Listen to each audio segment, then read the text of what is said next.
Damn, it's been so long that I forgot what good Marvel movies actually feel like.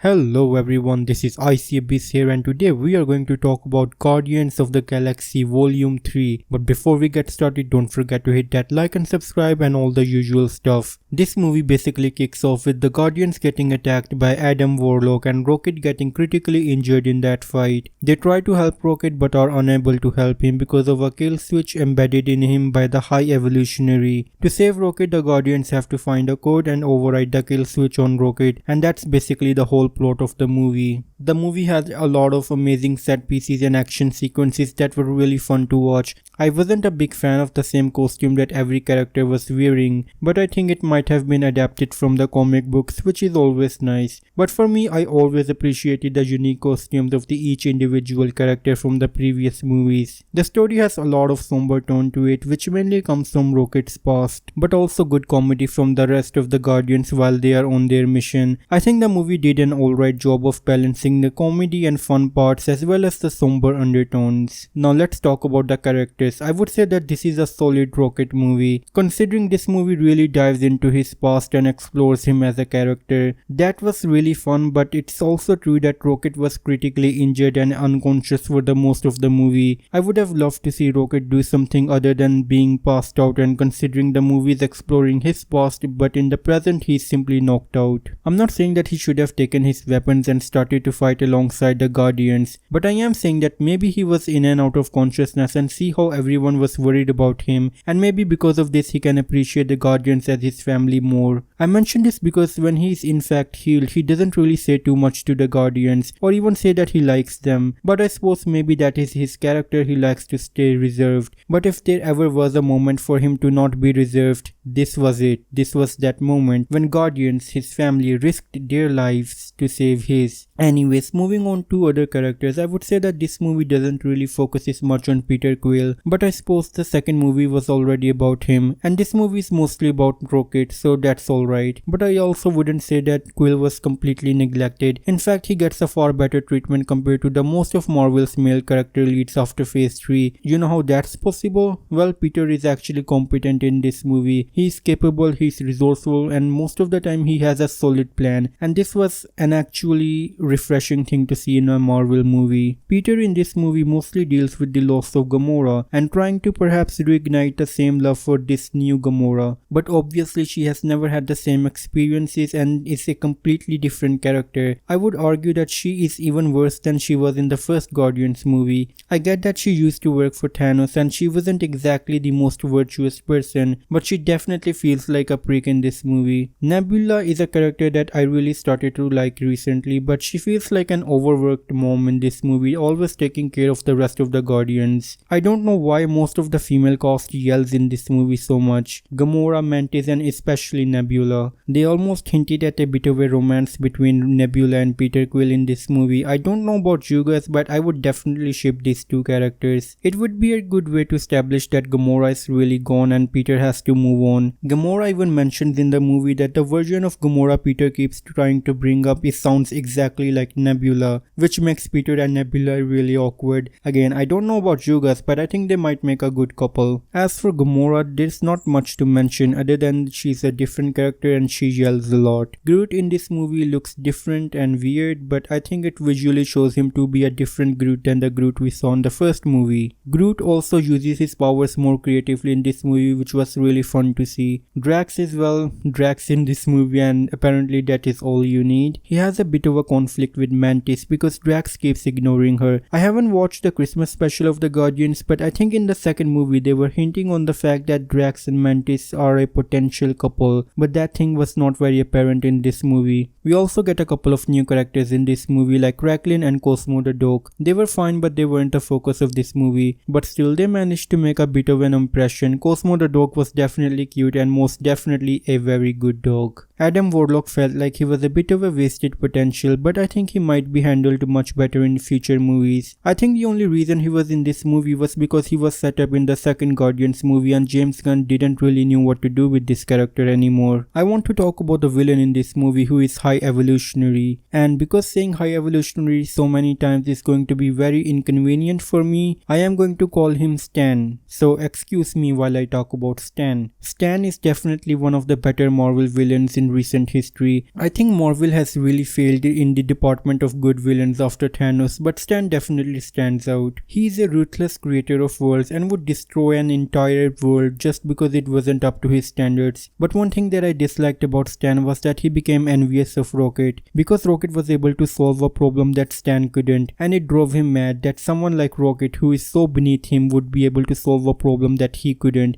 He couldn't stand that thought. I also didn't like the first impression that he made. The first time we see him, he's talking with Aisha, who is taller than he is. So a servant brings a stool and he stands on it to talk down to Aisha, which gives you an impression that he's a goofy villain. But there was nothing goofy about him throughout the entire movie. I just found that a bit awkward. Other than that, I think he was a good villain, just not the best, but definitely far better than Kang. I also want to talk about the CGI in this movie, which was fantastic, and set pieces looked really fun and creative. When the Guardians goes to OrgoCorp, that place was entirely biological. It definitely looked interesting and a fun place to explore. There were a lot of other great set designs as well, so props to the artist who worked on this movie. Anyways, that's all I have to talk about this movie. Let me know your thoughts in the comments down below, and as always, it's time for a goodbye.